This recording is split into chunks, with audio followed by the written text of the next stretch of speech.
विनती करूँ, मैं तो विनती करूँ सतनाम, देख लो आप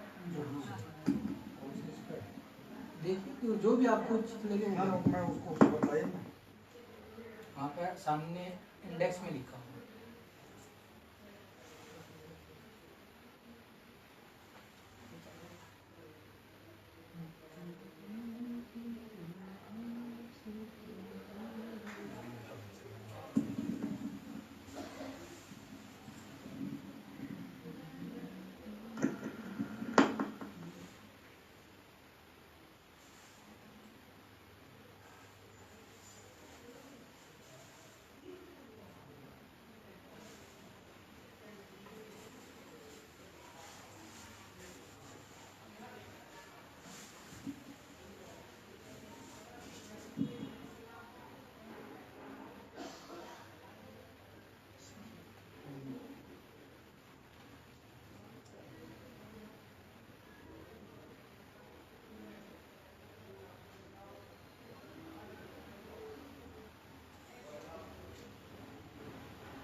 सतगुरु जय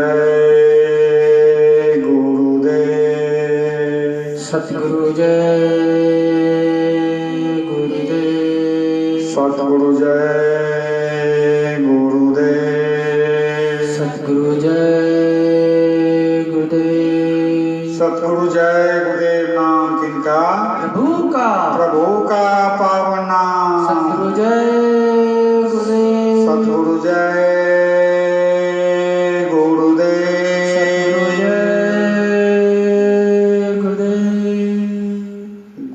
बचा लोगे जिसको वो बच जाएगा, गुरु बचा लोगे जिसको बच जाएगा, फिर लोगे नजर तो वो फंस जाएगा, फिर लोगे नजर तो वो फंस जाएगा, गुरु बचा लोगे जिसको वो बच जाएगा, गुरु बचा लोगे जिसको वो बच जाएगा, फिर लोगे नजर तो वो फंस जाएगा, फिर लोगे नजर तो वो फंस जाएगा, तेरी नजरों में कोई करामात है, तेरी नजरों में कोई करामात है, हर समय होती अमृत की बरसात है, हर समय होती अमृत की बरसात है, उसको बिरला ही कोई समझ पाएगा, उसको बिरला ही कोई समझ पाएगा, फिर लोगे नजर तो वो फंस जाएगा, फिर लोगे नजर तो वो फंस जाएगा, वो दया दृष्टि जिस पर भी हो जाएगी, वो दया दृष्टि जिस पर भी हो जाएगी, भाग्य उसकी तक्षण सुधर जाएगी, भाग्य उसकी तत्क्षण सुधर जाएगी, ओ सफल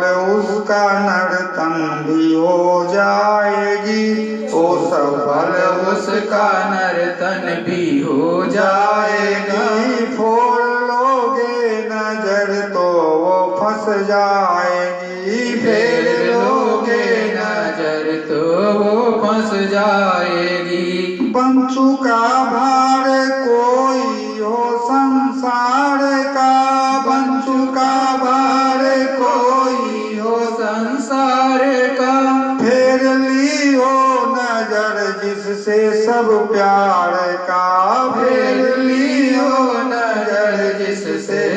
प्यार का सब तरफ का बिहारा संभल जाएगा, हर तरफ का बिहारा संभल जाएगा। फेर लोगे नजर तो वो फंस जाएगा, फेर लोगे नजर तो वो फंस जाएगा। तन में शक्ति नहीं धन भी रहती नहीं, तन में शक्ति नहीं धन भी रखती नहीं, धर्म की भी तरफ भाव भक्ति नहीं, धर्म की भी तरफ भाव भक्ति नहीं। मनुचाचार में भी जो रम जाएगा, दुराचार में भी जो रम जाएगा, फेर लोगे नजर तो वो फंस जाएगा, फेर लोगे नजर तो वो फंस जाएगा। जिसको तेरे सिवा और कोई नहीं, जिसका तेरे सिवा और कोई नहीं, रात दिन तेरी भक्ति में सोई नहीं, रात दिन तेरी भक्ति में सोया नहीं। अंग संग उसके सब तू ही हो जाएगा, अंग संग उसके तू ही हो जाएगा, फिर लोगे नजर तो वो फंस जाएगा, फिर लोगे नजर तो फंस जाएगा। जो नजर तेरी नजरों में डाले खरा, जो नजर तेरी नजरों में डाले खरा, धन वो हो गया भाग्यशाली बड़ा, धन हो गया भाग्यशाली बड़ा, उसका यमदूत कुछ भी न कर पाएगा, उसका यमदूत कुछ भी ना कर पाएगा, फिर लोगे नजर तो वो फंस जाएगा, फिर लोगे नजर तो फंस जाएगा। दीन दुखिया हूँ मैं तेरे द्वारे पड़ा, दीन दुखिया हूँ मैं तेरे द्वारे पड़ा, पाप से भर चुका है ये मेरा गड़ा, पाप से भर चुका है ये मेरा गड़ा, जिस जो किया है उसी का ये फल पाएगा, जो किया है उसी का ये फल पाएगा, फिर लोगे नजर तो वो फंस जाएगा, फिर लोगे नजर तो फंस जाएगा। तेरे अतिरिक्त किसको पुकारूं प्रभु, तेरे अतिरिक्त किसको पुकारूं प्रभु, तेरी मूर्ति सूरत में उतारी प्रभु, तेरी मूर्ति सूरत में उतारूं प्रभु, नाम नौका पे चढ़ दास तर जाएगा, नाम नौका पे चढ़ दास तर जाएगा, फिर लोगे नजर तो वो फंस जाएगा, फिर लोगे नजर तो वो फंस जाएगा। नाम तेरा मैं मुख से उचारूं प्रभु, नाम तेरा मैं मुख से उचारूं प्रभु, अपने अंतःकरण में निहारूं प्रभु, अपने अंतःकरण में निहारूं प्रभु, दीप जलते ही सब पाप धुल जाएगा, दीप जलते ही सब पाप धुल जाएगा, फिर लोगे नजर तो वो फंस जाएगा, फिर लोगे नजर तो फंस जाएगा। दीप के साथ ध्वनियाँ भी बजने लगी, दीप के साथ ध्वनियाँ भी बज स्वर्ग बैकुंठ की रील चलने लगी, स्वर्ग बैकुंठ की रील चलने लगी। देव भी ऐसे साधु का गुण गाएगा, देव भी ऐसे साधु का गुण गाएगा। फिर लोगे नजर तो वो फंस जाएगा, फिर लोगे नजर तो फंस जाएगा। गुरु बचा लोगे जिसको वो बच जाएगा, गुरु बचा लोगे जिसको वो बच जाएगा। फिर लोगे नजर तो वो फंस जाएगा, फिर लोगे नजर तो वो फंस जाएगा। सतगुरु जय गुरुदेव, सतगुरु जय गुरुदेव, सतगुरु जय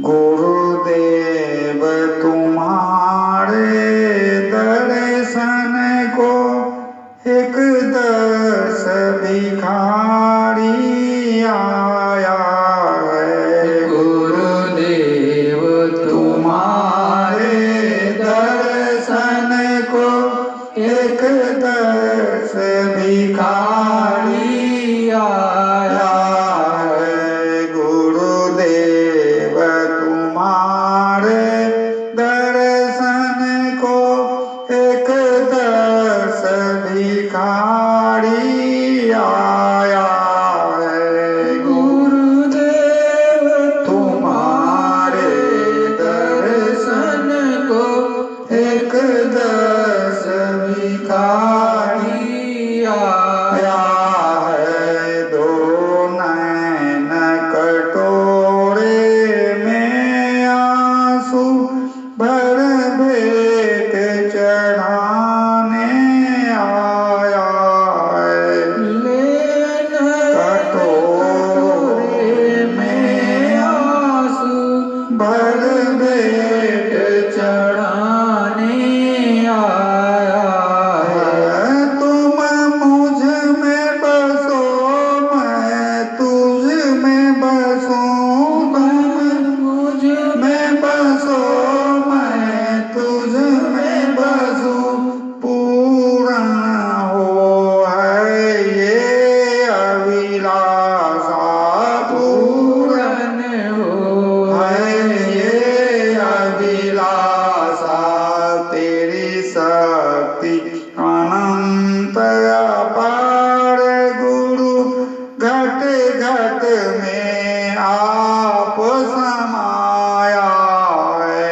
तेरी शक्ति अनंत अपार गुरु, घट घट में आप समाया है।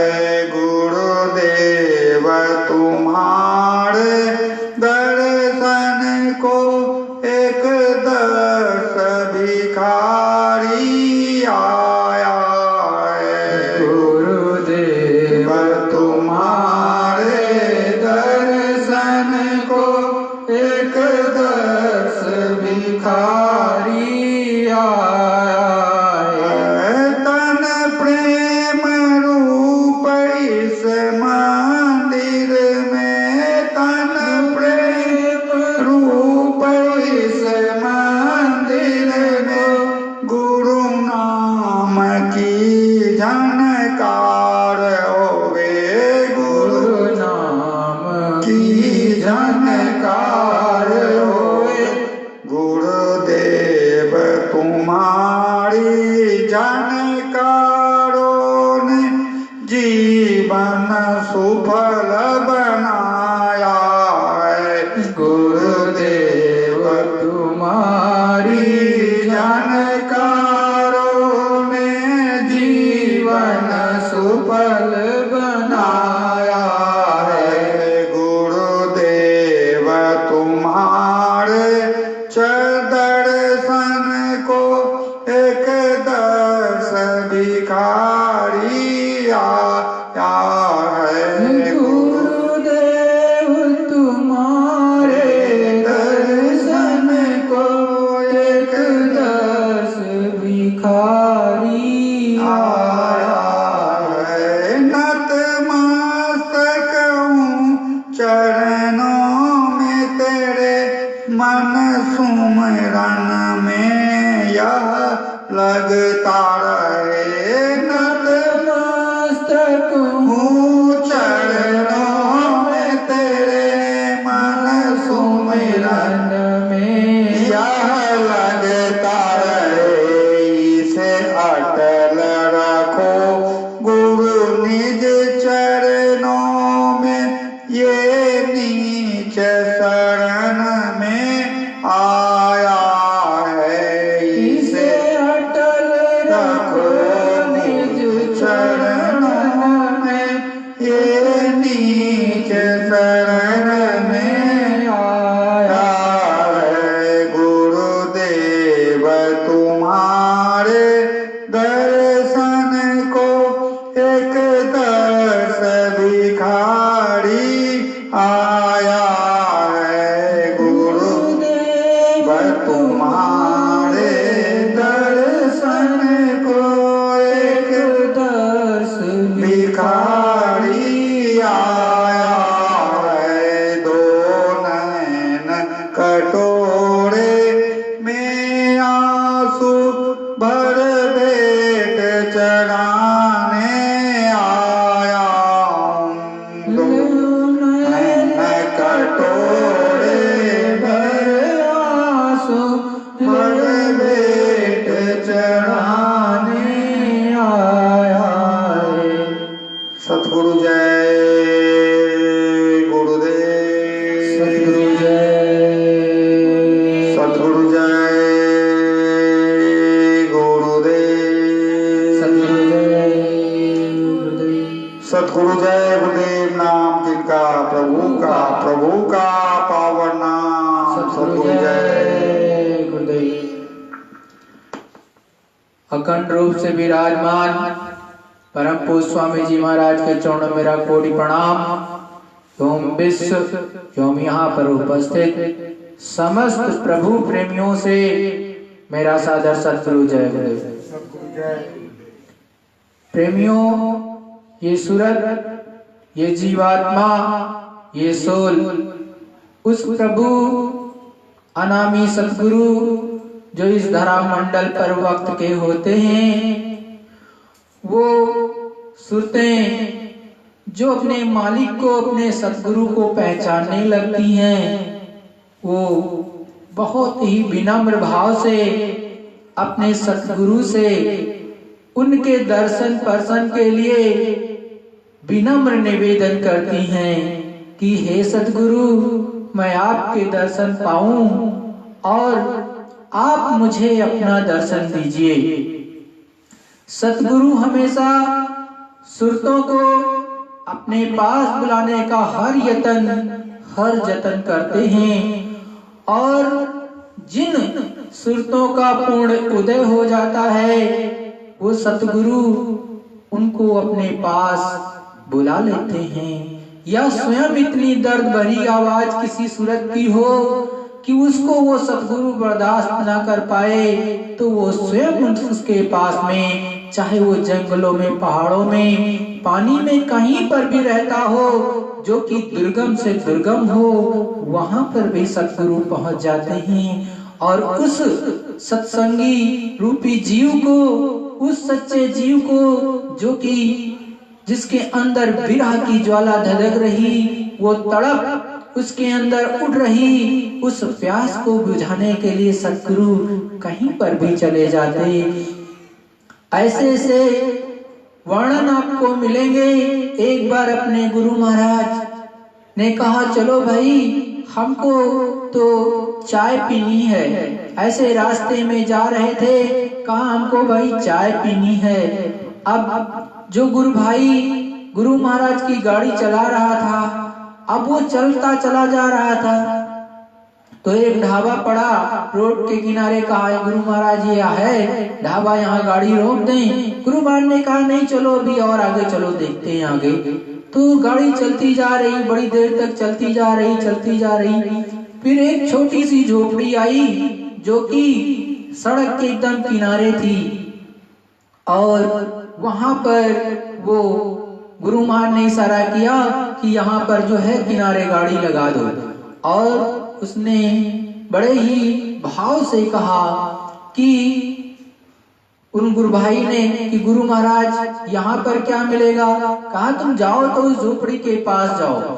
और उस झोपड़ी के पास में जब वो गए तो कहा देखो वो हमारे गुरु महाराज हैं, उनको जाकर के चाय पिला दो। तो वो झोपड़ी में से वो इंसान उठा और लेकर के चाय को गाड़ी के पास गुरु महाराज के पहुंचा।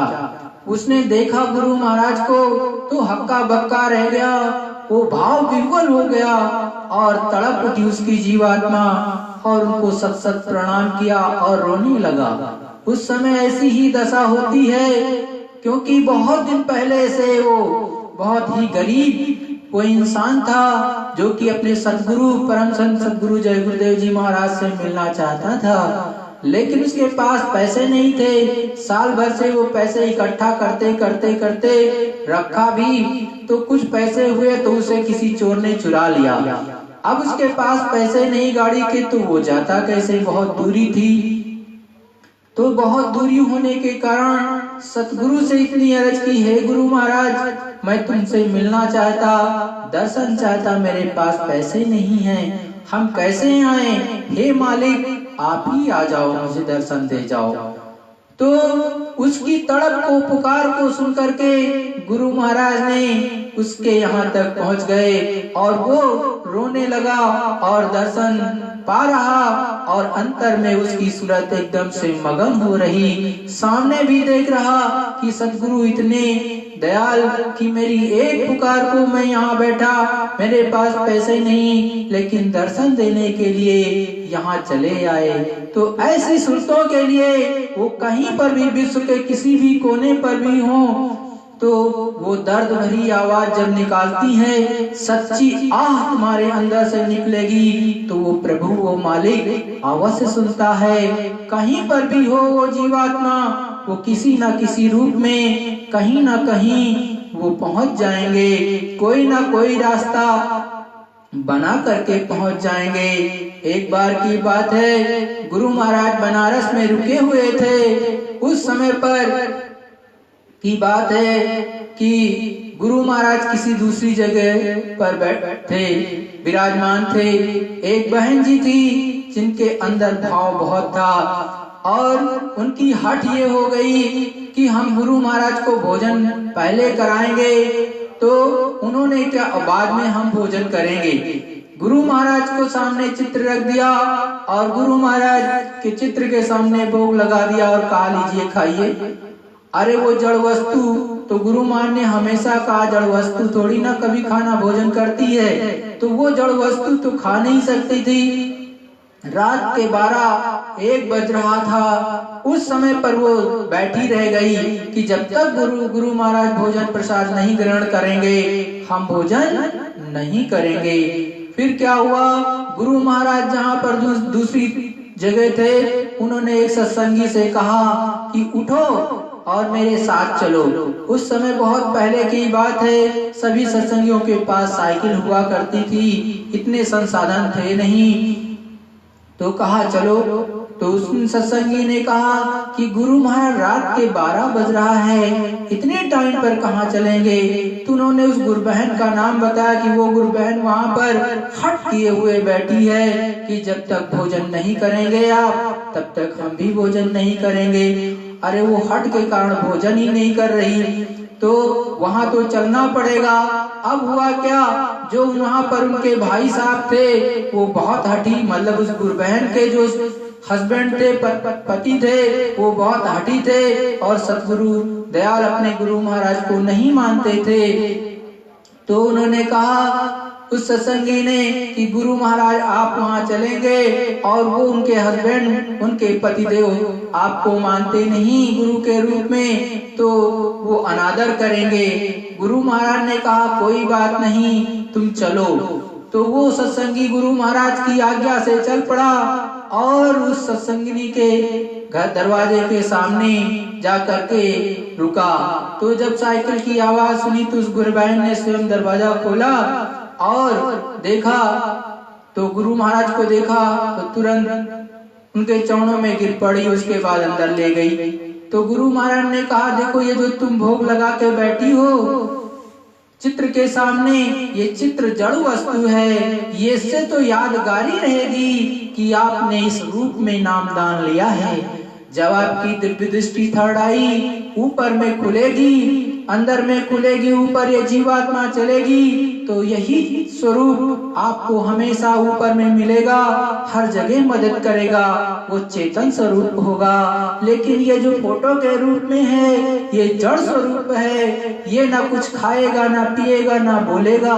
हाँ, इसका इतना जरूर महत्व है कि आपको हमेशा यादगारी दिलाएगा कि हमने इस रूप में अपने सतगुरु दयाल से जो है नामदान अर्जित किया है। सतगुरु दयाल ने हमें इसी रूप में जो है दर्शन दिया है और इसी रूप में जब हम ऊपर में गगन मंडल में चढ़ेंगे तो हर मंडल में हमारे सतगुरु इसी रूप में मिलेंगे और हमारी दया, हम पर दया मेहर करेंगे, तभी ये जीवात्मा ऊपर चलती हुई जाएगी।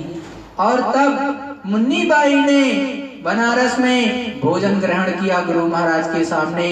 जब गुरु महाराज को भोजन करा लिया साक्षात्कार करके सामने रूप में, तो जब कोई भी सच्चा भक्त होता है कहीं से भी पुकार लगा दे और हट कर ले, सच्ची है उसकी भक्ति, तो ऐसा नहीं होता है कि सतगुरु हर बाधा को पार करके उनके सामने या उसकी मदद न कर दें।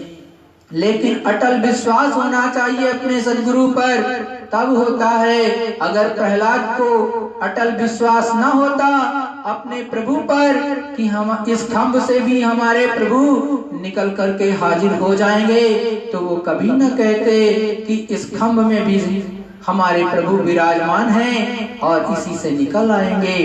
तो उनको अटल विश्वास था, तभी तो उन्होंने कहा हाँ इस खंभ में भी जो है वो प्रभु हमारे विराजमान हैं। तो उसी तरह से सदगुरु भी हर जगह विराजमान होते हैं शब्द रूप से, हमेशा आपकी एक एक पुकार अच्छाई बुराई को भी जानते हैं। लेकिन तड़प और विरह सच्ची होगी, गुरु भक्ति सच्ची होगी तो हर जगह मदद मिलेगी। लेकिन अपने स्वार्थ के लिए केवल करोगे तो बड़ा मुश्किल है, क्योंकि वो मालिक को ना तो कोई खरीद सकता है और ना कोई वो धन दौलत या हीरे जवाहरात पन्ना इनसे वो मिलने वाले नहीं। अगर ऐसा होता तो इस दुनिया में न जाने कितने धनिक थे और हैं, वो तो उस महात्माओं को खरीद लिए होते। लेकिन वो केवल प्रसन्न होते हैं या खुश होते हैं, दया बरसाते हैं, तो वो प्रेम के बस बिक जाते हैं और कोई मोल नहीं जो उनको खरीद सके। प्रेम ही एक ऐसा मोल है जो कि उसके बदले वो बिक जाते हैं। किसी साधक के संग किसी भी सच्ची जीवात्मा जो उनसे प्रेम करती हो, इस धरा मंडल के किसी भी कोने पर हो, उनके लिए कोई देश बंधन नहीं बनता। उस जीवात्मा पर दया करना होगा तो बल बुखारे के जगह पर भी जो बल बुखारे के बादशाह था वो याद करता था उस अल्लाह खुदा को, तो कबीर दास जी एक सेकंड में अंतर ध्यान होकर के उसके महल में पहुंच जाते थे। कैसे बुलाया, वहां पहुंच करके बुलाया, उसको अलग अलग तरह के संदेश दे करके और उसको उस जीवात्मा को पूर्ण रूप से होश दिलाया। तब बल बुखारे के बादशाह ने राजपाट अपने मंत्री को दे करके और चलाया, घूमते घूमते धीरे धीरे हिंदुस्तान में पता लगाते लगाते धीरे धीरे काशी पहुंच गया और कबीरदास जी के पास में पहुंच गया और सारी नियामत ऊपर की उस अल्लाह, उस खुदा, उस अर्श अजीब और ऊपर में हक अनाहक जो सब बैठे हुए हैं, उन सब को ऊपर में बढ़ चढ़ करके देखा गगन मंडल में, और अपनी रूह को जगा लिया। और जब रूह को जगा लिया तब फिर से वो अपने देश को चला गया, और वहां पर जा करके दजला फरात नदी के किनारे बैठ करके ऐसे ही बैठ करके जो है जीवों से बात कर रहा था, अन्य जीवों से, और साथ साथ में अपने कपड़ों को भी सिल रहा था क्योंकि उसके कपड़े फट गए थे।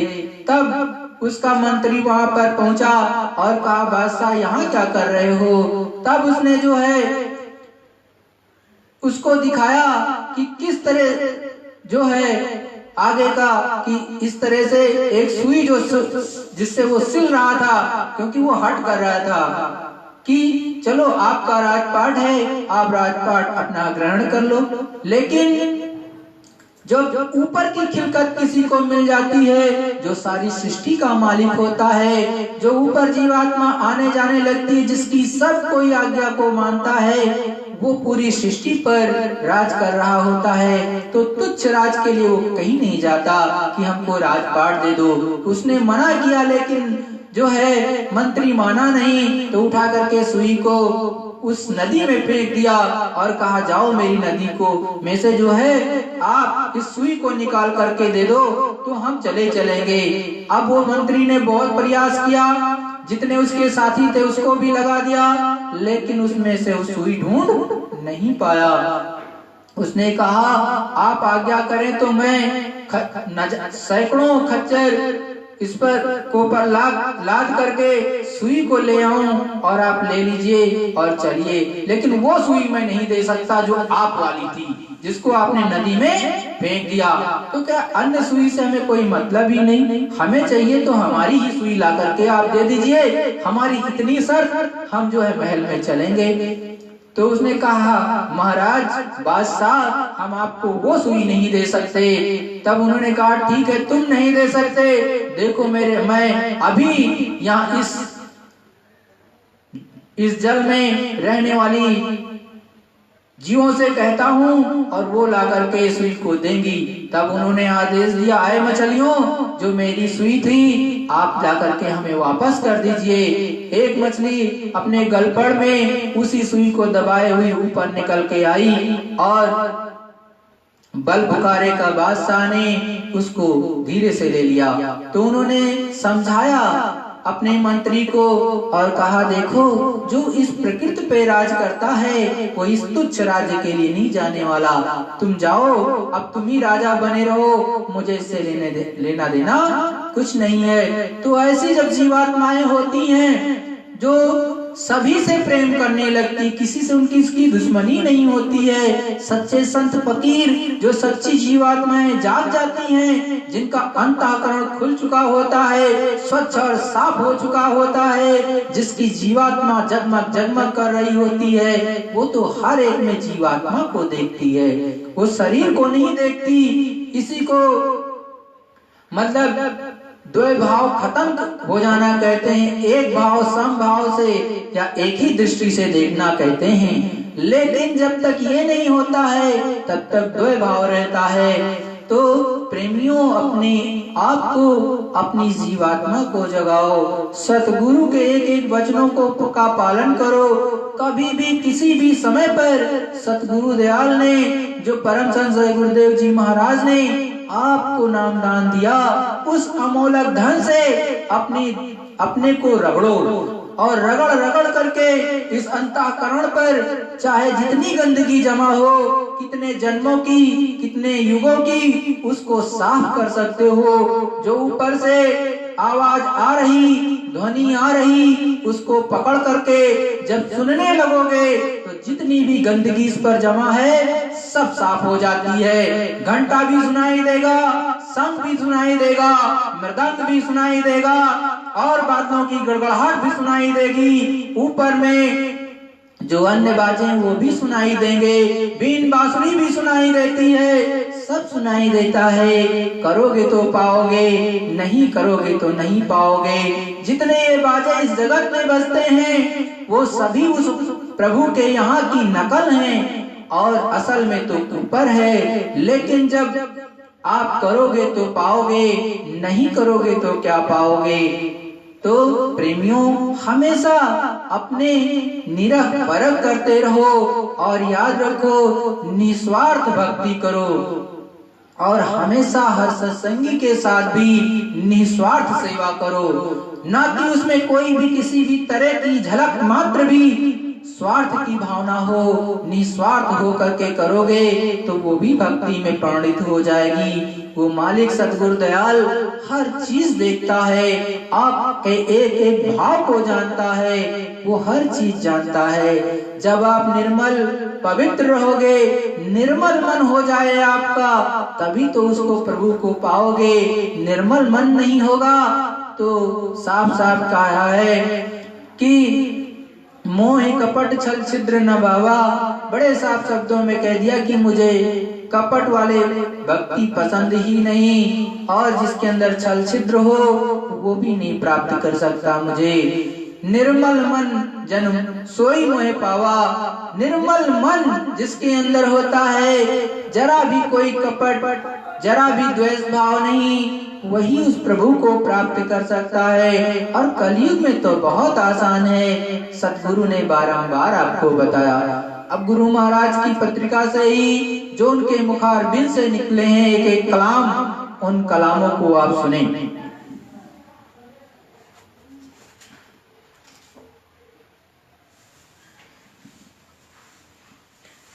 देखो, गुरु महाराज की आज बहुत बड़ी मौज, और इतनी अच्छी मौज कि आपको थोड़े थोड़े सत्संग के रूप में अनेकों चीजें पता चलेंगी, और ये सब गुरु महाराज के मुखारबिंद से निकली हुई चीजें हैं। सत्संग की चुनी हुई बातें। देखो, गुरु महाराज ने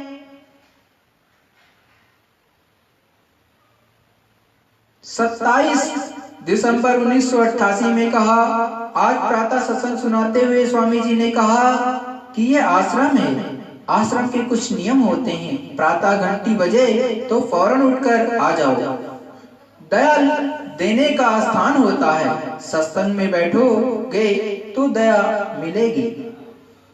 27 सितंबर 1988, आश्रम की रोटी भोजन से पचती है। तुम आश्रम में रहते हो, यह समझो कि ये हमारा है, इसकी सफाई का पूरा ध्यान रखो। अगर तुम ये सोचो कि हमसे क्या मतलब, तो ये 2-4 दिन तो चलेगा, फिर चलने वाला नहीं। आश्रम की रोटी भजन से ही पचती है। रोटी जो है 9-9 अंगुल की दांत, भजन करे तो उभरे, नहीं तो फाड़े हाथ। इसीलिए महात्माओं ने कहा, आश्रम पर रहो तो सेवा और भजन अवश्य करो। 28 दिसंबर 1988, मन को धीरे से पकड़कर भजन में लगाओ। सत्संग में स्वामी जी महाराज ने कहा कि माया ने मन को पूरा अधिकार दे रखा है विस्तार करने का। तुम ध्यान भजन में बैठते हो तो ये मन भाग खड़ा होता है। अब भजन ध्यान कौन करे, इसको धीरे से पकड़ कर लाना चाहिए।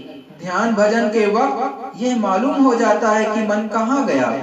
बैठते बैठते जब थोड़ा रस मिलेगा, तब इसको आदत बैठने की हो जाएगी। 29 दिसंबर 1988, साफ सुथरे रहो। रसोई में कभी खाना नहीं खाना चाहिए। देखो, सतगुरु दयाल साफ साफ बता रहे, जो लोग रसोई में बैठ करके खाना खाते हैं उनके लिए ये हिदायत है जो सतगुरु इस समय बता रहे। रसोई में कभी खाना नहीं खाना चाहिए। प्रातः सत्संग सुनाते हुए स्वामी जी ने कहा कि जैसा खाओगे अन्न वैसा होगा मन, वैसे ही विचार होंगे और वैसी ही बुद्धि होगी। शुद्धि सफाई से खाना बनाओगे तो मन प्रसन्न रहेगा, और कोई दूसरा भी आएगा तो उसको भी प्रसन्नता होगी। 30 दिसंबर 1988, बीमारी में सब पैसा खर्च हो रहा है। सत्संग प्रार्थना के बाद हुआ, स्वामी जी ने ये कहा कि आज से 50 साल पहले और अब के समय में ये अंतर हो गया है कि पहले लोग बीमार नहीं रहते थे और अब बीमार रहने लगे। इस बार लोगों को तकलीफों को सुनकर ऐसा महसूस हुआ कि 2-3 बच्चे पालने से तो ज्यादा पैसा बीमारी में खर्च हो जाता है। लोग शहरों में जाते हैं अच्छे होने, 10 बीमारियां और ले आते हैं। गांव में वैद्य हकीम होते थे और वे बड़ी से बड़ी बीमारियों को ठीक कर दिया करते थे। हड्डी भी टूट जाए तो उसको वे जोड़ दिया करते थे। यह भी उनको आता था। माता पिता भी चाहते थे कि मेरे बच्चे स्वस्थ रहें। गांव-गांव में अखाड़े होते थे जहां बच्चे कसरत किया करते थे। माताएं 4 बजे उठकर चक्की पीसती थी। माताएं 4 बजे उठकर चक्की पीसती थी। तुमने इच्छाओं को बाहर फेंक दिया। अब तकलीफ में इसलिए आई कि तुमने अपनी इच्छाओं को बाहर फेंक दिया। इच्छाओं की कोई सीमा तो है ही नहीं, बस वहीं तक जाएगी और इसको पूरा करने के लूटपाट, चोरी, डकैती सब होने लगी। इच्छाएं पूरी होंगी नहीं। हिरण को सब जगह पानी नजर आता है। हिरण को सब जगह पानी नजर आता है। वो छलांग लगाता है लेकिन कहीं पानी नहीं मिलता। महात्मा इच्छा शक्ति को मोड़ देते हैं। इच्छा शक्ति मोड़कर भजन करोगे तो अंतर में शक्ति मिलेगी। पहले तथा अब के लोगों में अंतर। पहले सब लोग सुबह उठते थे, कोई न कोई पूजा पाठ, प्रार्थना किया करते थे। सबसे बड़ी बात यह थी कि 99% लोग शाकाहारी थे और कोई नशा नहीं करते थे। 1% लोग जिनके पास साधन थे वे नशा करते थे, तो उसका भी एक समय होता था। सामाजिक मर्यादा थी, छिपकर करते थे। अब तो ना सामाजिक मर्यादा रही, न छोटे बड़ों का लिहाज अदब रह गया। समय बहुत मिलता है लेकिन तुम उसका उपयोग नहीं करते हो। आप ऐसे स्थान पर बैठे हो जहां आपको हर तरह की बातें सुनाई जाती हैं, समझाई जाती हैं। आपको ये बताया गया कि जीवात्मा है, भजन कैसे करोगे? तो आप लोगों को चाहिए कि भजन ध्यान में लगो। समय बहुत मिलता है, हर दम कोई सेवा करते नहीं हो और स्थानों पर लोग जाते हैं, वहां पर ना उनको कोई बताने वाला न समझाने वाला, ऐसे ही गए और ऐसे ही चले आए। काम चोरी मत करो, मैं सबको सिखाता रहता हूँ। तकलीफें आगे और आएंगी, तकलीफें आगे और आएंगी और चारों तरफ तुमको सुनने को मिलेंगी। 3 जनवरी 1989। मन बड़ा बलवान है। सत्संग में स्वामी जी ने कहा कि मन बड़ा फिरती है और बहुत बलवान है। इसको काबू में करने के लिए लोगों ने बड़ी कठिन तपस्याएं की। जंगलों में गए फिर भी ये वश में नहीं हो सका। जरा में वो भाग खड़ा होता है, कभी विद्रोह करता है, कभी रोता है, कभी छींकता है, कभी प्यार करता है। इसको वश में करने का एकमात्र उपाय है भजन। शब्द सुनकर मन शांत हो जाता है। शब्द को सुनकर ये मन धीरे धीरे शांत हो जाता है। संतों ने इसीलिए भजन पर जोर दिया। जो लोग आश्रम पर रहते हैं उनके ऊपर घरेलू जिम्मेदारियां कम रहती हैं। घर परिवार में तो तमाम तरह के बखेड़े रहते हैं, लेकिन यहाँ पर कोई बखेड़ा नहीं। ना तो 24 घंटे कोई सेवा ही कर रहती है, रात भी लंबी होती है, 6 घंटे 7 घंटे सो लो तब भी भजन का वक्त मिलता है। आश्रम पर रहकर भजन न कर सके तो घर पर रहकर क्या करोगे? और फिर कोई तुमसे पूछेगा कि आश्रम पर रहकर तुम तो खूब साधन भजन करते होगे, तब तुम क्या जवाब दोगे? 4 जनवरी 1989। संसार में उतना ही तवज्जो दो। आज प्रातः सत्संग करते हुए स्वामी जी ने कहा कि देखो ये संसार है, इसमें उतना ही तवज्जो दो जितना जरूरी है। अगर सामानों के चिंतन रूप बन जाओगे तो तुमसे भजन हो ही नहीं सकता और ना ही कर पाओगे। कछुए की तरह रहना सीखो। जब खाने का समय आया तो सूंड बाहर निकाला लिया और नहीं तो अंदर सिमटा लिया। जरूरत पड़ने पर काम से काम ले लो, क्रोध और लोभ से भी काम ले लो, मोह और अहंकार से भी काम ले लो, फिर अलग हो जाओ। इस तरह से रहोगे तो दुनिया भी नहीं बिगड़ेगी और भजन भी नहीं बिगड़ेगा। जब तक तुम हो तब तक दुनिया है। माँ बच्चे को मारती है, क्रोध से भी काम लेती है, लेकिन दिल में उसके प्यार रहता है। अगर दिल में क्रोध आ जाए तो बच्चा घर छोड़कर भाग जाए। अंदर के उग्रों को पर तुम हावी होना सीखो। इसके लिए सील, क्षमा, वीरा और विवेक और संतोष का औजार साथ रखो। गुरु स्वरूप को हमेशा ध्यान में रखो। अंतर के धनियों को तुमने देखा नहीं, इसीलिए उसका रूप चिंतन तुम बराबर कर भी नहीं सकते, लेकिन गुरु स्वरूप को तुमने देखा है, इसलिए गुरु स्वरूप को हमेशा ध्यान में रखो। गुरु स्वरूप को ध्यान में रखने से यह मन भाग दौड़ कम करके धीरे धीरे रुकता है। तुम साधन में बैठो, ध्यान में मन ना लगे तो भजन में बैठ जाओ, भजन में मन ना लगे तो सुमिरन करने लगो, सुमिरन में भी मन ना लगे तो प्रार्थना करो, कुछ रो तब भी बखेड़ा करे तो उठ जाओ, फिर शाम को बैठने लगे रहो। भजनानंदी भजन में लगे रहे। 6 जनवरी 1989 आज प्रातः स्वामी जी सत्संग में थोड़ी देर तक चुपचाप बैठे रहे, फिर सत्संग प्रारंभ किया और कहा कि आगे समय अच्छा नहीं है। सबको चाहिए कि उनकी किताबों में जो कुछ पूजा पाठ है उसमें लगे रहें। लगे रहने से उनको भी न कभी सच्चा मार्ग मिल जाएगा। तुमने देवी देवता का डर छोड़ दिया, बड़े छोटे का डर छूट गया। कर्मों का ये देश है, अच्छा बुरा समय कर्मों से ही आता है।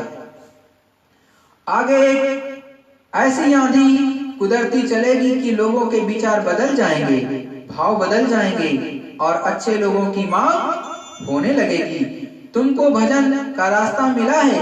भजनानंदी लोगों को चाहिए कि भजन में लगे रहें। संत मत का भेद सच्चा है, रास्ता सच्चा है, कमाई सच्ची है। निवृत्त में भजन बनेगा। 7 जनवरी 1989 आज प्रातः सत्संग में स्वामी जी ने कहा कि निवृत्त में ही भजन होगा। दुनिया के काम जितना जरूरी है उतना करो, इससे दुनिया भी ठीक रहेगी और भजन भी ठीक बनेगा। गुरु के वचनों को कपड़े की तरह से पहन लो। दुनिया में भी चुस्त रहो और सत्संग में भी चुस्त रहो।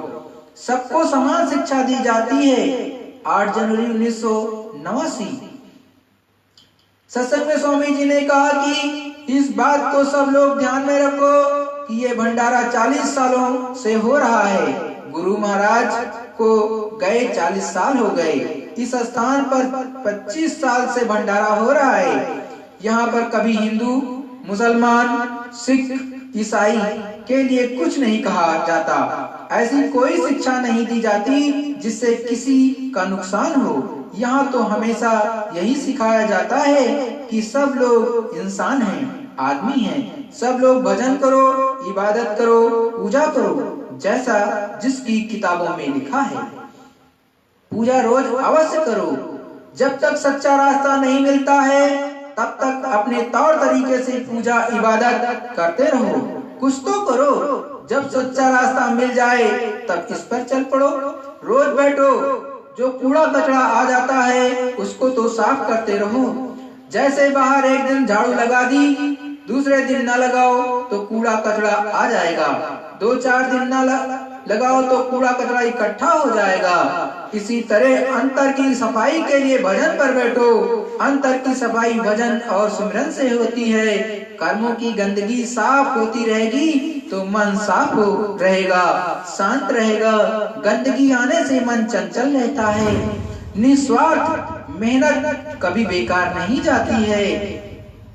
यहाँ पर हमेशा ये सिखाया जाता है कि देश की सब वस्तुएं अपनी हैं, समाजें अपनी हैं, सब लोग मिलजुल कर रहो, एक व्यवस्था होती है, उसके अनुसार सब लोग चलते हैं। लेकिन जब शासन करने वाले देश को अपना न समझें, देश के लोगों को अपना न समझें, देश के सामान को अपना न समझें, तो क्या होगा? पागलपन में तो कोई कुछ भी कर सकता है। एक सड़क बन रही है, बन जाएगी तो लोग उस पर चल पड़ेंगे। निस्वार्थ मेहनत कभी बेकार नहीं जाती। महात्मा और उनके भक्त सड़क बनाते हैं। जब सड़क बन जाती है तो सब लोग उस पर चलने लगते हैं। पहले 1-2 लोग थे, फिर 10 लोग हुए, फिर 50, 100 हुए, फिर हजारों हो गए, फिर तो मेहनत बेकार गई नहीं। भविष्यवाणियां सावधान करती हैं। भविष्यवाणियां तो मैं पहले भी करता था, भविष्यवाणियां तो सभी महात्माओं ने की। भविष्यवाणी से किसी का कोई नुकसान तो होता नहीं है। भविष्यवाणी तो सबको आगाह करने के लिए की जाती है, ताकि सब लोग सावधान हो जाएं और बचें। नकली टाट वाले भाग खड़े होंगे। एक विशेष बात यह है कि देश में 1 करोड़ लोग टाट पहनकर घूम रहे, दूसरे लोग टाट पहनकर घुस आते हैं कि कुछ भेद मिले कि क्या षड्यंत्र हो रहा, उनको क्या मिलेगा। और वे कहते भी हैं कि यहाँ कुछ पता ही नहीं लगता। तुम उनकी कस कर रगड़ाई करो, 2 दिन ठंडे पानी में बैठ जाओ और उनको भी बैठाओ कि यही सब कुछ होता है। वे तीसरे दिन टाट उतार कर भाग खड़े होंगे और तौबा कर लेंगे। बिना भजन किए काम नहीं बनेगा। 8 जनवरी 1989 आज प्रातः स्वामी जी ने सत्संग में कहा, भूम ज्योतकों का काम शुरू हो गया, साधन भजन जरूरी है। अगर ये सोचो कि सब लोग चले जाएंगे तो ऐसा नहीं होगा। तुम्हें फिर जन्म दिलाकर भजन और भक्ति करानी होगी। एक महात्मा आएगा और दूसरा जाएगा, दूसरा जाएगा तो तीसरा आएगा। यह सिलसिला हमेशा चलता रहेगा, कभी बंद नहीं होगा। जब तक भजन भक्ति पकेगी नहीं, तब तक काम नहीं बनेगा। आशा घर की बांधो, तब मन भजन में लगेगा। आशा घर की बांधो, आशा घर की बांधोगे तो तुम्हारा भजन ध्यान भजन में रुकेगा। तुम ऐसा ही बैठते हो। शुद्ध अंतर की चढ़ाई का सत्संग जब थोड़े लोगों के बीच में सुनाया जाता है तो उसे बड़े ध्यान से सुनना चाहिए, गुनना चाहिए।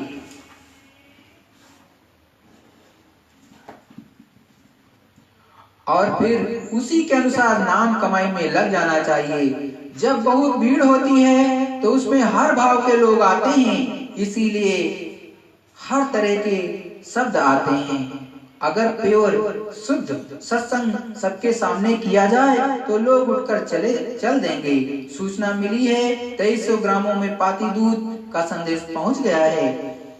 खारिज चीजों से भी अच्छी चीज बनानी चाहिए। 10 जनवरी 1989 सत्संग में स्वामी जी ने कहा कि यह स्थूल मसाला 5 तत्वों का निरंजन भगवान ने खारिज कर दिया। जैसे कि किसी चीज का शोधन किया जाता है तो कुछ गंदगी निकलती है, वैसे ही ये जल, पृथ्वी, वायु, अग्नि, आकाश खारिज किए हुए मसालों में है। बुद्धिमान लोग खारिज मसाले का भी उपयोग कर लेते हैं। निरंजन भगवान ने स्थूल सृष्टि इस गंदगी से बनाई है। इसमें सुरतों को मांग करके लाकर बिठा दिया है। अगर सुरतें न रहें तो यहाँ कुछ भी नहीं है। इस 5 भौतिक शरीर की एक विशेषता है कि जीवात्मा रूह सब गंदगी को उतार कर अपने घर वापस जा सकती है। वो मालिक नूर का समुद्र है, वो प्रभु मालिक नूर का समुद्र है और ये सूरत नूर का एक कतरा है। इसी शरीर से वो नूर के समुद्र में भजन करके जा सकती है, इसीलिए इसको अनमोल कहते हैं। जिसने उपदेश दिया, किताबें लिखी, वो इसी शरीर में किया।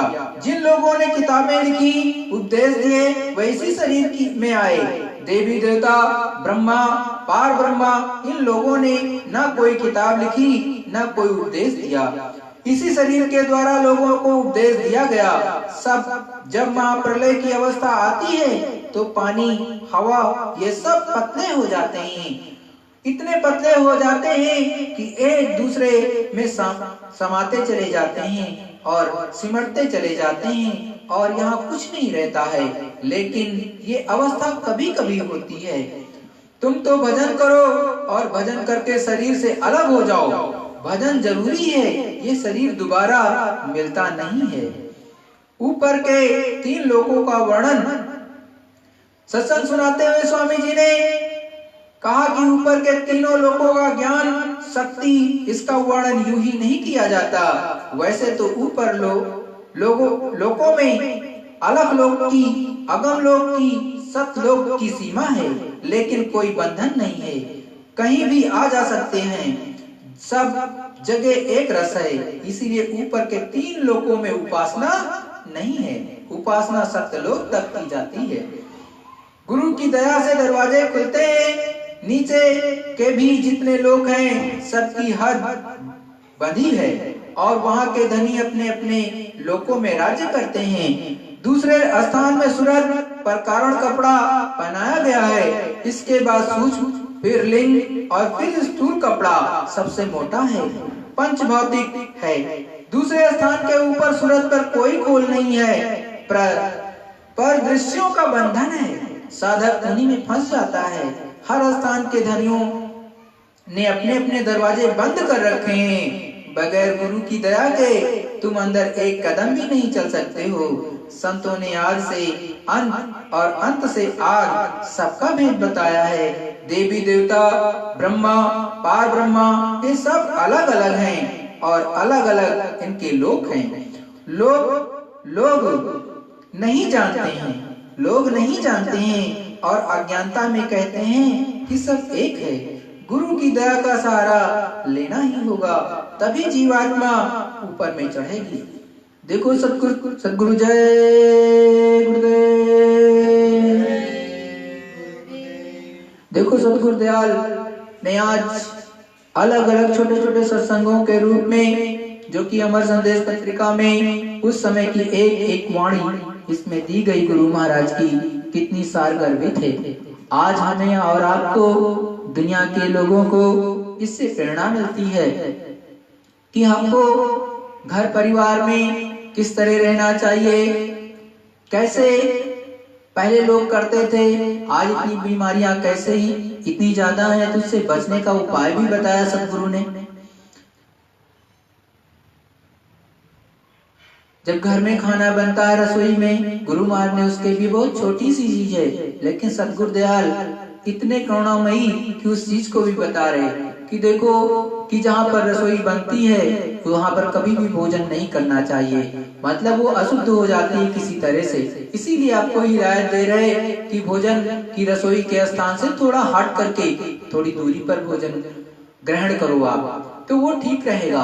और भोजन बनाने से पहले शुद्धि सफाई भी जरूरी है, जिससे आपका भी मन प्रसन्नचित रहेगा। और जो दूसरे जगह से कोई अतिथि आ गया, संत महात्मा फकीर आ गया, उसको तो पता होता है कि आपके घर में भोजन शुद्धता से बना है, पवित्र है या अपवित्र है। जब उसके सामने भोजन जाएगा अपवित्र होगा तो वो क्या बहुत प्रसन्न होकर के भोजन आपका ग्रहण नहीं करेगा, कोई ना कोई बहाना बना लेगा कि चलो हम आज तो नहीं, आज भोजन करने की इच्छा नहीं है, पेट खराब है, या कुछ कह देगा और आप उसको भोजन ना करा सकोगे।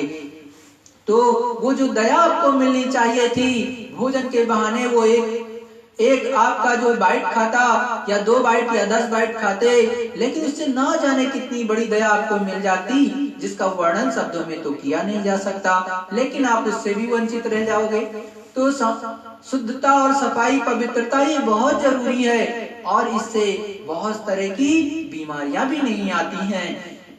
और हमेशा उठ करके सुबह में प्रयास यही होना चाहिए 5 बजे उठ जाओ, बहुत थके हो तो थोड़ा देर में उठो, लेकिन सुबह ही उठने का प्रावधान है।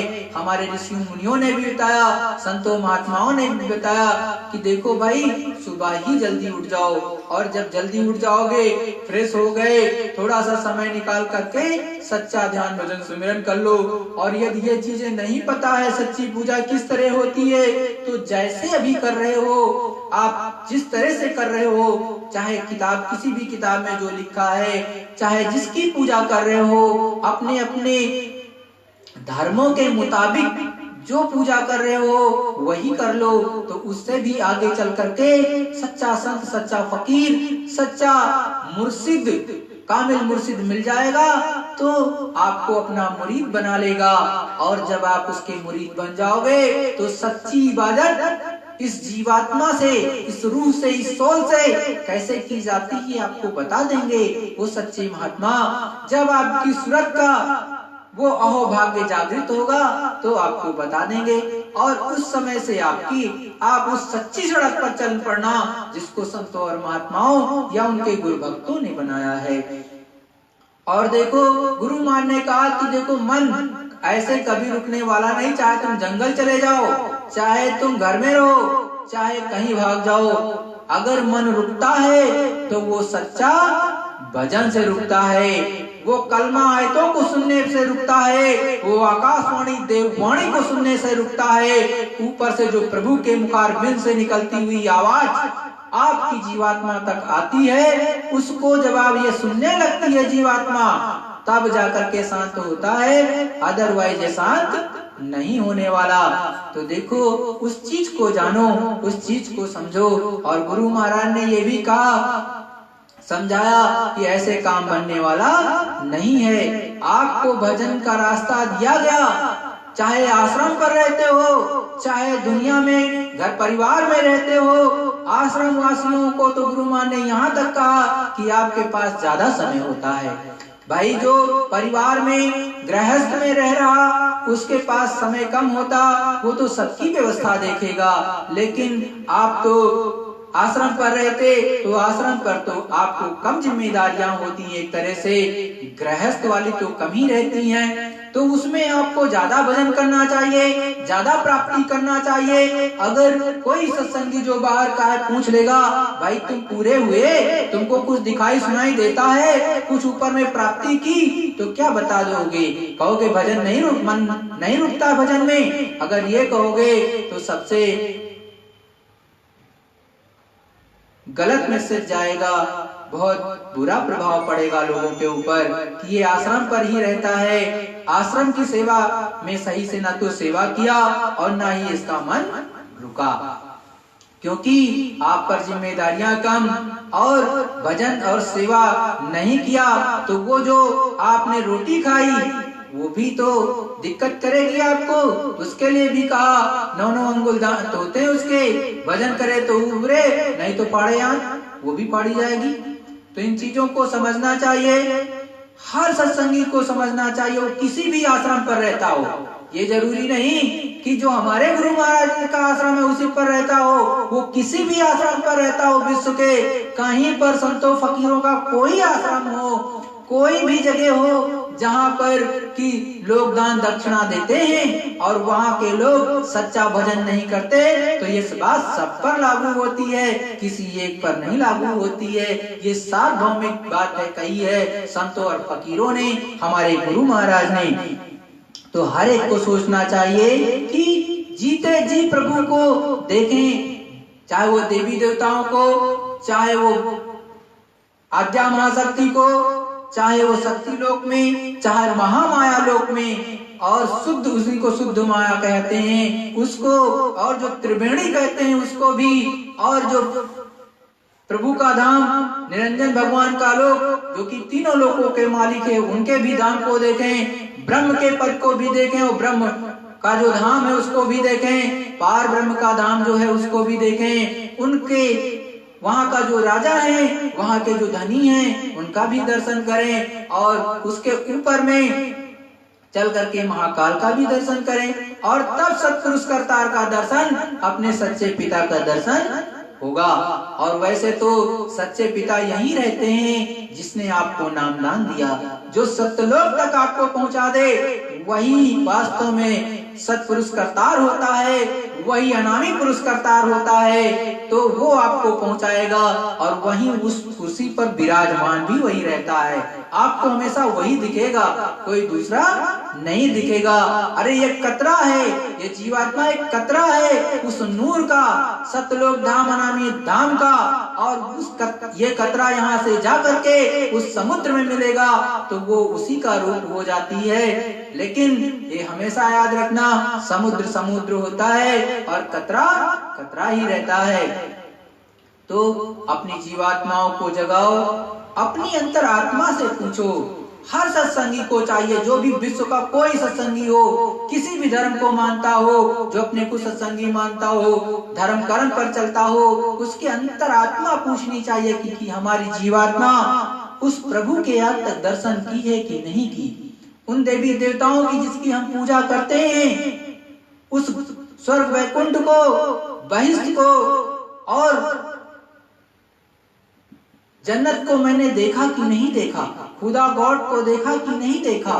अगर तुम अपनी अंतरात्मा से आप सभी लोग पूछोगे तो खुद ही आपको जवाब देगी कि देखा कि नहीं देखा। तो अगर नहीं देखा तो अंदर में आपके ये कसक होनी चाहिए कि हमको कैसे वो मालिक मिलेगा, कौन सी विधि करें, कैसे करें ध्यान भजन सुमिरन की, कैसे पूजा करें सच्ची इबादत कि हमारी जीवात्मा भी, हम भी उस प्रभु परमात्मा को प्राप्त कर लें, जीते जी देख लें। तो देखो गुरु महाराज ने ये भी कहा कि सभी जीवात्माएं तुरंत भाव भक्ति भी नहीं करती, कुछ कुछ करती है तो उन्हें तो प्राप्त हो जाता। जो नहीं करती हैं, सतपथ पर चलती हैं, तो उनके लिए आगे दूसरे महात्मा मिल जाएंगे। दूसरा जाएगा तो तीसरा आ जाएगा, तीसरा जाएगा तो चौथा आ जाएगा। तो वो भजन करा लेंगे आपसे और भजन का मौका भी देते चले जाएंगे। लेकिन आप ये मत सोचो कि एक ही हमेशा बैठा रहता है, क्योंकि ये कलयुग, इसमें 100 साल की उम्र ज्यादा से ज्यादा, संत महात्माओं की 120, 140, 150 भी हो सकती है। और सांसों की पूंजी बची हो या उनकी तो बची ही रहती है, क्योंकि खर्च ही नहीं होती है। तो जब खर्च नहीं होगी तो वो वर्षों में आपको दिखाई देगा कि बहुत है, लेकिन वो सांसों की पूंजी ज्यादा खर्च नहीं होती, इसलिए उम्र चलती रहती। लेकिन ये शरीर जब जर्जर हो जाएगा, इससे दैनिक क्रिया भी नहीं हो सकेगी, तो संत महात्मा बैठ के इसमें क्या करेंगे कि किसी दूसरे के सहारे वो एक गिलास पानी दे तो पानी मिले। और उनको अगर किसी कोई जीवात्मा शरीर से उनको जाना है तो शरीर तो जर्जर, वो चलेगा नहीं, तो उसको भी छोड़ ही देते हैं, तो दूसरा तो ग्रहण ही करेंगे। तो आपके अंदर ये क्षमता होनी चाहिए कि आप नौजवान हो, आपकी दिव्य दृष्टि खुली होगी तो पता तो लगा ही लोगे कि मेरा सतगुरु इस शरीर से निकल करके किस शरीर में गया। उससे बारंबार विनती करोगे, प्रार्थना करोगे तो वो सब कुछ दिखा देंगे, नहीं करोगे तो कुछ न दिखाने वाले। कहोगे पिता से, तभी पिता हमेशा बच्चे की हर तरह से मदद कर देता है, लेकिन अपने दुख तकलीफ को कभी नहीं कहता अपने बच्चे से। जब आप पूछोगे कि पिताजी आपको कोई प्रॉब्लम है या कुछ समस्या, वैसे उस अनामी प्रभु को क्या समस्या, अरे तुम्हारा हमारा दायित्व है कि हम तो अपने पिता की खोज खबर लें, जिसने हमको नामदान दिया, और जाएंगे भी ऊपर में तो उसी रूप में मिलेगा। और यदि आप कभी हाथ तो पकड़ा लिया, बाद में छुड़ा लिया, तो तुमने छुड़ाया है, उसने छोड़ा नहीं है। तुमने छुड़ाया तो गलती तुम करोगे, तुम ही भोगोगे, कोई दूसरा थोड़ी ना भोगेगा। भाई सतगुरु ने हमको आपको नामदान दिया, सच्चे पथ पर चलाने का रास्ता बताया, और यदि हम ही रास्ता छोड़ करके इनका सुमिरन ना करें, इनके स्वरूप का सुमिरन ना करें, किसी दूसरे का स्वरूप का सुमिरन करेंगे तो कदापि पार होने वाले नहीं। अगर इस स्वरूप का सुमिरन नहीं करोगे और इस स्वरूप को नहीं याद करोगे, जो कि परम संत सद्गुरु जय गुरुदेव जी महाराज का है, और इन्होंने आपको नामदान दिया है, दूसरे ने किसी दूसरे से प्राप्त किया है तो वो जाने, लेकिन जिनको भी परम संत सद्गुरु जय गुरुदेव जी महाराज से नामदान मिला, सच्चा भेद रास्ता मिला प्रभु प्राप्ति का, उनको इन्हीं का स्वरूप का जो है ध्यान करना पड़ेगा। पहली माला पे दूसरी जो 5 नाम की करते हो, उसको और अंत वाली जो करते हो उस पर। और याद रखो, गुरु ही हर धनी के यहाँ जाकर के दरवाजा खुलवाता है, कोई दूसरा न खुलवाता। अगर आपने इनको ही छोड़ दिया तो वो धनी एक दरवाजा न खोलने वाले। अभी सत्संग में आपने सुना है, अभी 1989 के सत्संग में गुरु महाराज ने एक चीज बताई कि बिना गुरु के कहीं तो वही धनी आप पर दया करने वाला नहीं। अरे वो तो अखंड तपस्या खुद स्वयं सत्पुरुष करतार की करते हैं, तुम्हारी तरफ कौन ध्यान देगा? अरे वो देखेंगे सत्पुरुष करतार नीचे से आ रहा तो जल्दी से दरवाजा खोलेंगे, अरे खोलो जल्दी भाई। तो जब सत्पुरुष करतार के लिए दरवाजा खुलेगा, तुम भी उन्हीं के साथ हो तो निकल जाओगे।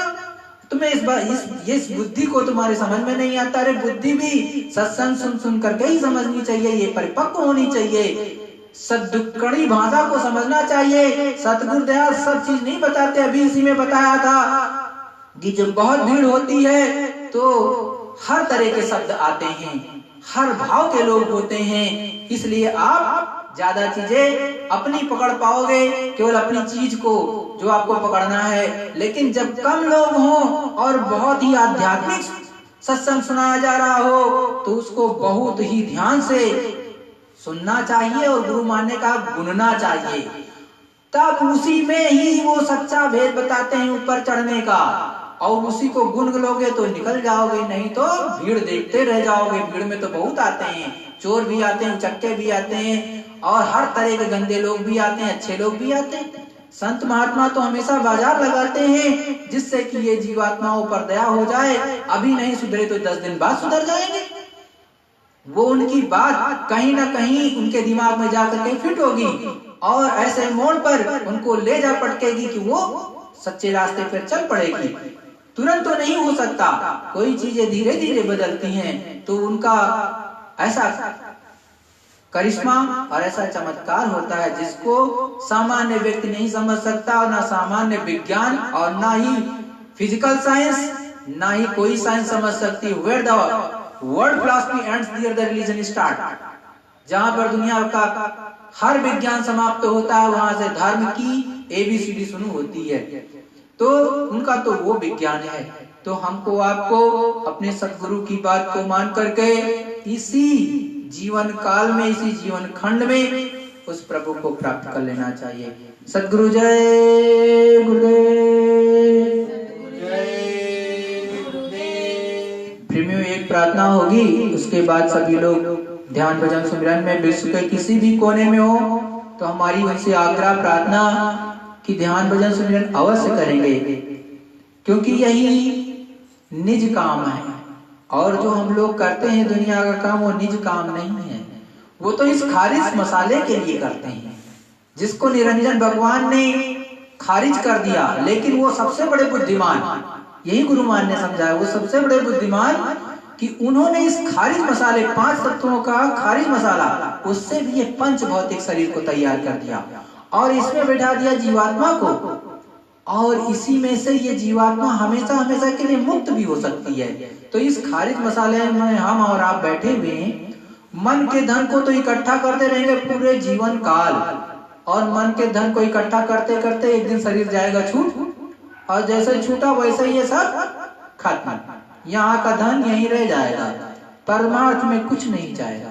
परमार्थ में जो तुम लगा दोगे सदगुरु के प्रचार में, जीवात्माओं को जगाने में, जीवात्माओं को किसी तरह से भी सुख मिल सके, चाहे वो ठंडी से कांप रही है तो उसको अगर एक कंबल भी दे दिया तो कुछ तो सुख उसको मिला।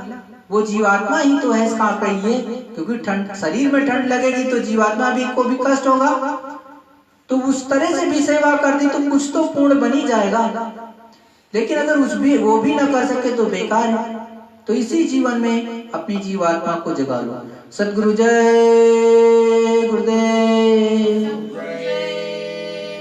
प्रेमियों, ये हम पूरी दुनिया के लिए नहीं कह रहे हैं, ये हमारे ऊपर भी लागू होता है। ऐसा नहीं कि मैं बकबक केवल करता हूँ, सत्संगी केवल सुनाता हूँ।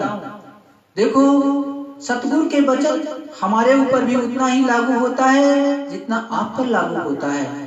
ऐसा नहीं है कि मेरे ऊपर नहीं लागू होता है। मुझे भी अपनी रहनी कहनी सहनी को सुधारना है और आपको भी सुधारना है। और एक एक चीज को देखो कि कोई ऐसी गलती ना हो जाए कि हमारे और आपके अपने गुरु के ऊपर कोई उंगली उठा दे। इस बात का हमेशा ध्यान रखा करो कभी भी, क्योंकि हम और आप गलती करेंगे तो पूरा विश्व आपके गुरु की दाढ़ी पर उंगली उठा देगा। ऐसा सुनियो, इसलिए हमारी आपसे विनती और प्रार्थना प्रभु प्रेमियों कि कभी भी अपने कोई भी सदगुरु कर रखा हो, कोई भी गुरु कर रखा हो, अपने गुरु पर कभी उंगली मत उठाने देना। इसलिए अपनी रहनी गहनी सहनी को एकदम स्वच्छ और निर्मल बना के रखो।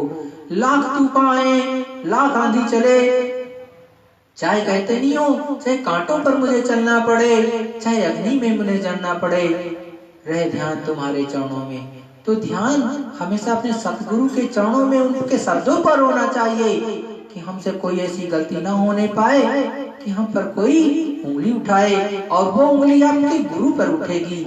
आपके द्वारा के किए हुए कर्मों के द्वारा वो सतगुरु को इंडिकेट करेगी। इसलिए हमारी आपसे इतनी विनती और प्रार्थना। सतगुरु जय गुरुदेव।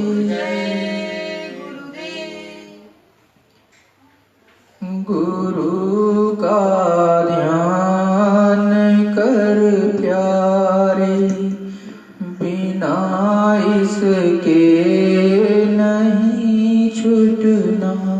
गुरु का ध्यान कर प्यारे, बिना इसके नहीं छूटना।